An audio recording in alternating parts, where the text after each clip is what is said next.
the best way to be persuasive is to be right. That's the True. best way to be persuasive. Of So course.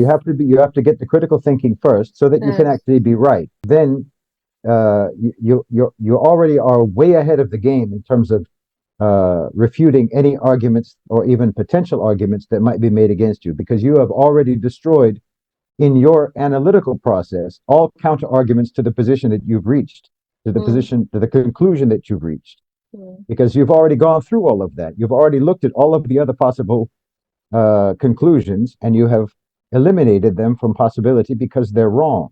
So then you're only coming forward with what's absolutely Truth. irrefutably Mm. correct, Mm. and that's the strongest point. So then you just add on to that all of the other rhetorical skills and oratory skills and all of that, ways of explaining, because that's actually what an analogy is, explaining it in a way that people can understand. You're not really trying to convince them of something that's wrong. You're trying to make them understand what's right in a way that will be easier for them to process it. Brother Hussein brings up a good point also, which is another skill under critical thinking, and which is like being able to identify the parameters of a discussion, and recognize that the parameters of the discussion do not contain the entirety of possible discussion, but that so to realize that, like what he was talking about, Mm.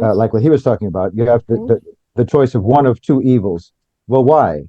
You say that, but why does it have to be like that? We can talk on a broader scale than that. We can talk a much larger discourse, but you're forcing me to keep within this parameter of discussion. So that's also a critical thinking skill, that you can identify that this is an artificially enforced parameter of debate or discussion, and that's actually a technique that we would want people to learn when they get into the persuasive skills. And we're just trying to make sort of a list of the things we need to work on.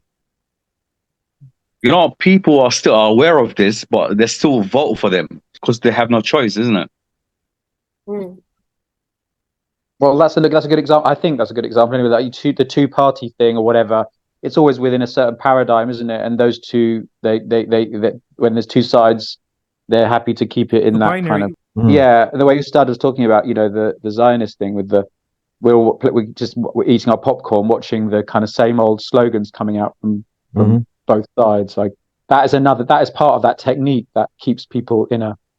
Well, I mean, again, I don't want to derail it into a very specific topic, but there's also and even no, not you, brother, but there's even a trickier thing going on with the binary, which is that it's not binary at all. There's not a difference. So just by even portraying it to you as a binary, you're telling yourself, oh, I only have these two choices. No, you don't. You've got one choice. It doesn't make any difference.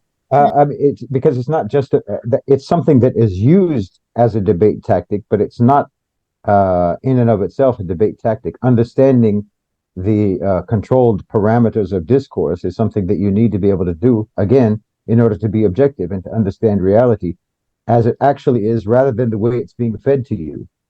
So it is something that you use in debate, but it's not only a debate tactic. It's part of understanding the world as it actually is. Like I said, they try to make you think that you have two choices because you only have one choice. This is something that you have to understand in reality, so that you can use it in a debate. And that's, again, when we get into the persuasive skills and the convincing oratory and stuff like that, then you can talk about all of these, as brother said, in terms of debate and in terms of convincing speech and being influential in the way you talk and the way you present things. You'll learn to employ those things, but you have to be able to identify them when they're being done to you, so that you can understand the world objectively. Again, you'll end up being someone who their understanding of the world is being dictated to them. That's all, and that's just not what we want, obviously. No, I mean, I think he wasn't talking necessarily about how to combat it, because alhamdulillah, we know how to combat directly waswasa, but just talking about that as one of the things that interferes with objectivity is waswasa. But I think even with the waswasa, shaitan is using generally the interferences with objectivity that already exist, the biases that already exist. He activates them. The suspicions that exist, he activates them. So it's not necessarily that Shaitan is just coming at you cold with nothing. He's using the tools that he already has available in your own mentality. I mean, this is like nafsul lawama, the reflective self, the self-critical, self-analytical nafs, the nafsul lawama.